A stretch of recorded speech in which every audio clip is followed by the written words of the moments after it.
Hello friends, welcome back to my channel homeopathy care. मैं doctor Jyoti आज आपके साथ डिस्कस करने जा रही हूँ एक्यूट मायोकार्डियल इन्फेक्शन।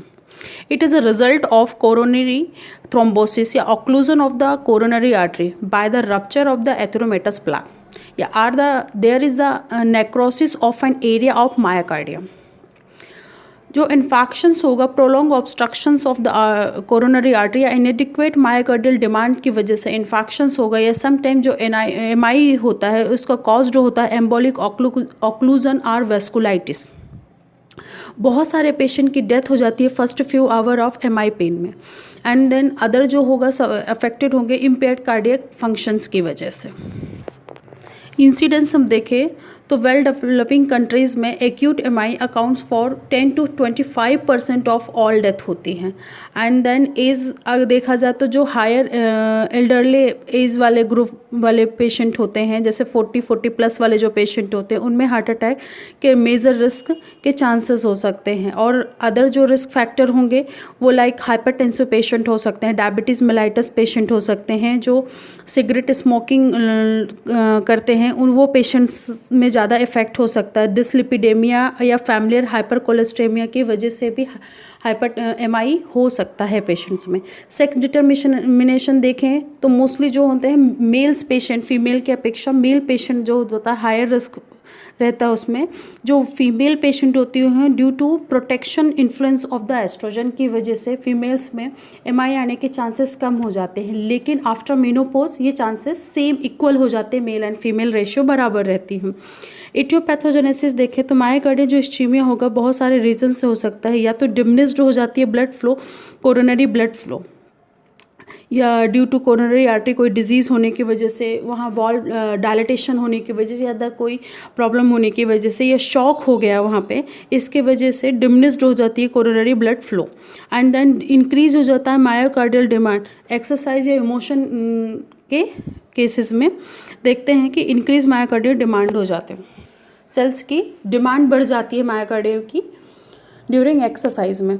हाइपरट्रॉफी हो जाना हार्ट में without coronary blood flow obstructions के, या इन हाइपरटेंसिव केसेस में, या वॉल्वुलर हार्ट डिजीज में। Role of the platelets of an atherosclerotic plaque expose the subendothelial collagen to platelets which undergoes aggregations and activations and release reactions.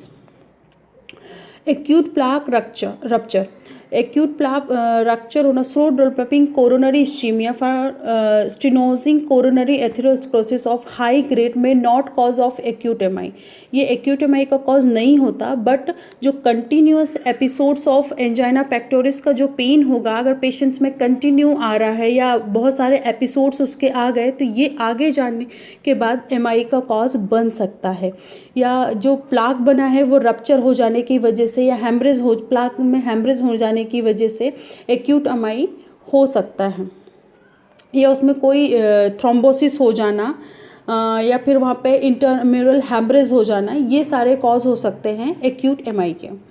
Non atherosclerotic जो causes होंगे वो vasospasm की वजह से होता है।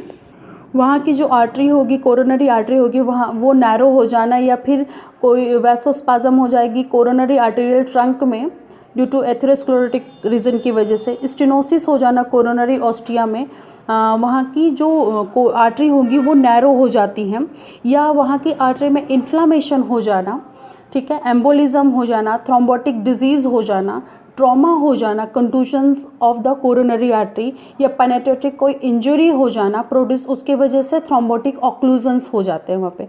एन्यूरिज्म होना, जो वॉल्व होंगे वहाँ के vessel valve, blood vessels wall होते हैं उनमें परमानेंट डायलिटेशन हो जाने की वजह से, या फिर कोई कंप्रेशंस हो जाना, सेकेंडरी या प्राइमरी कोई ट्यूमर होने की वजह से, वहाँ के जो आउटसाइड एरियाज़ होंगे उनमें अगर कोई ट्यूमर फॉर्म हो रहा तो कंप्रेशन इफेक्ट की वजह से भी हार्ट अटैक आ सकता है। Transmural infarct they are the most common type of seen in 95% of cases में, एंड सब एंडोकार्डियल या लैमिनार इन्फार्क्ट्स ये भी कुछ 10 to 20% केसेस में मिल सकता है।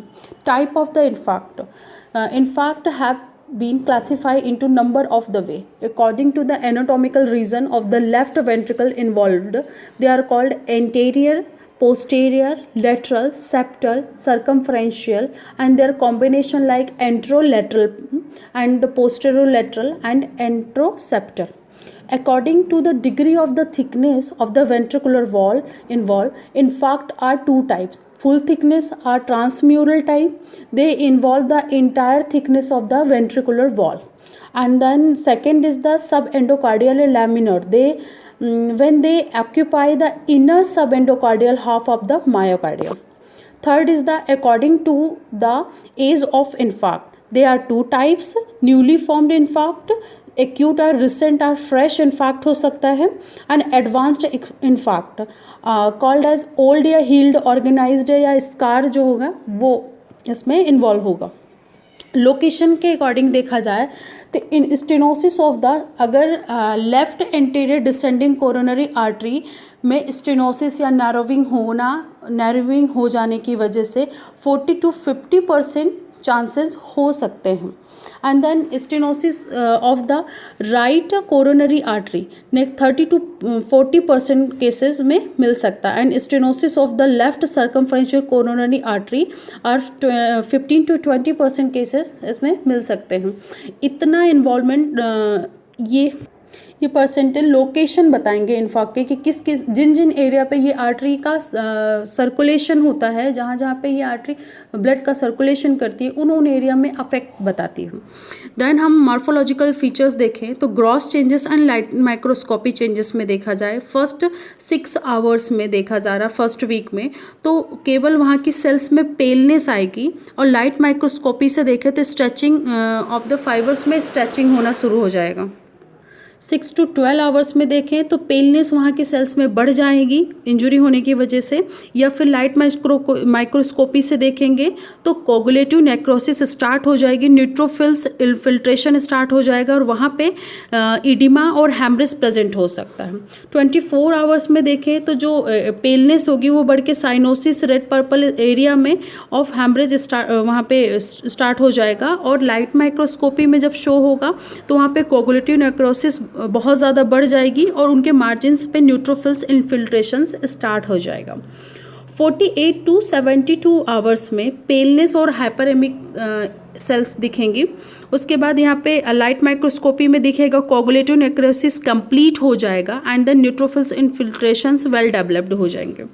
3rd to 7th वीक में डे में देखा जाए तो हैपिक मॉडर्स हो जाएंगी और जो एरिया होगा वो सेंट्रल में येलो कलर का हो जाएगा और सॉफ्ट हो जाएगा अराउंड में. न्यूट्रोफिल्स जो होंगे आर नेक्रोज्ड एंड ग्रेजुअली डिसअपियर होने लगेंगे. Beginning of the resorption of necrose fibre की रिजॉर्प्शन स्टार्ट हो जाएंगी एंड माइक्रोफेजेस वहाँ पे आना शुरू हो जाएंगे सेल्स का. एंड देन सेकेंड वीक में 10th डे में देखा जाए तो रेड पर्पल पेरिफेरी दिखेगी ग्रॉसली चेंजेस में. एंड लाइट माइक्रोस्कोपी में देखा जाए तो नेक्रोज जो मसल्स होगा बहुत ही स्मॉल एरिया उनका रिमूव्ड हो जाएगा. फाइब्रोवेस्कुलर रिएक्शंस स्टार्ट हो जाएंगी वहाँ पे. Pigmented microphages and eosinophils lymphocyte plasma cells are present होंगे. एंड देन 14th डे में सेम रेड पर्पल पेरिफेरी दिखेगी and necrosed muscles mostly removed हो जाएगा, न्यूट्रोफिल्स डिसअपियर हो जाएंगे एंड फाइब्रोकोलेजेनिक टिश्यूज जो होंगे पेरिफेरी पे शो होने लगेंगे. एंड 3rd वीक में देखा जाए तो same red purple area grossly changes में दिखेंगे. एंड जब लाइट माइक्रोस्कोपी में देखा जाए तो नेक्रोज्ड जो मसल्स फाइबर्स होंगे ये लार्ज इन्फार्क्ट जो होगा वो कम्प्लीटली रिमूव्ड हो जाएगा और वहाँ पे इनग्रोथ होगी इन फाइब्रोकोलेजेनिक टिश्यू का. 4th to 6th वीक में देखा जाए तो thin grey white hard shrunken fibrous scar वहाँ पे शो होगा ग्रॉसली चेंजेस में. एंड लाइट माइक्रोस्कोपी में देखा जाए तो इंक्रीज फाइब्रो कोलेजेनिक टिश्यू वहाँ पे बढ़ जाएंगे, डिक्रीज वेस्कुलरिटी हो जाएगी, फ्यूर पिगमेंटेड माइक्रोफेजेस और लिम्फोसाइट प्लाज्मा सेल्स बहुत कम दिखेंगे वहाँ पे. चेंजेस इन द अर्ली इन्फार्क्ट्स में जो चेंजेस देखेंगे तो इलेक्ट्रॉन माइक्रोस्कोपिक से जो चेंजेस देखेंगे वहाँ पे पेरीन्यूक्लियर ग्लाइकोजन ग्रैन्यूल्स होंगे 5 मिनट के अंदर इस्चीमिया में देखेंगे डिसअपियरेंस हो जाएंगे. माइट्रोकॉन्ड्रिया वहाँ पे स्वेलिंग आ जाएगी आधे घंटे के अंदर में.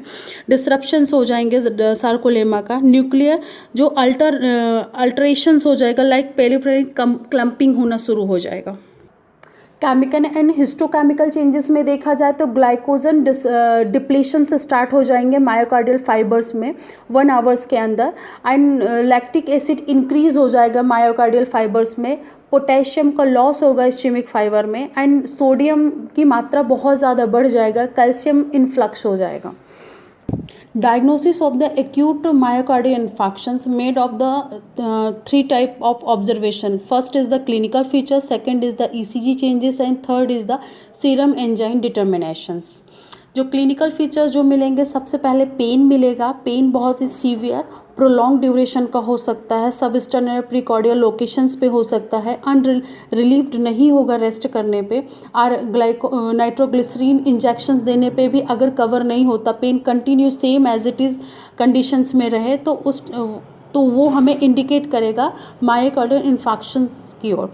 एंड इंडाइजेशन भी हो सकता है, heart burn, nausea, vomiting present हो सकती, एप्रीहेंशन होगा, पेशेंट बहुत ज़्यादा टेरिफाइड और रेस्टलेस होगा, apprehensive due to great fear of death होगा, शॉक की कंडीशन में पेशेंट जा सकता है, शॉक जैसे बीपी वहाँ पे लो होगा less than 80 mmHg, and cold clammy limbs हो जाएंगे, पेरिफेरल साइनोसिस हो जाएगी, पल्स वीक हो सकती है, टैकी या ब्रैडिकार्डिया वहाँ हो सकता है, वहाँ पे ऑफन प्रेजेंट होगा, ओलिगोरिया होगा, blood flow is usually less than 20 ml पर आवर्स, लो ग्रेड फीवर हो सकता है, या तो 24 आवर्स से थोड़ा इवनिंग राइज टेम्परेचर हो सकता है, या पूरा डे माइल्ड टेम्परेचर रह सकता है पेशेंट्स में। एक्यूट पल्मोनरी इडिमा भी प्रेजेंट हो सकता है। अब ईसीजी हम चेंजेस देखें तो एसटी सेगमेंट एलिवेशंस होगा, टी वेव इन्वर्जन होगा, और डीप क्यू वेव होंगे। कार्डियक सीरम कार्डियक मार्कर्स जो होंगे, first is the creatinine phosphokinase, second is the cardiac specific troponin, third is the most important first cardiac marker is myoglobin, fourth is the lactate dehydrogenase. And complication of the acute MI, complication is first is the arrhythmia hoga, and second is the congestive heart disease, third is the cardiogenic shock, fourth is the mural thrombosis and thromboembolism, fifth is the rupture, sixth is the cardiac aneurysm, seventh is the pericarditis, and eighth is the post myocardial infarction syndrome हो सकता है। Thank you so much for watching my video.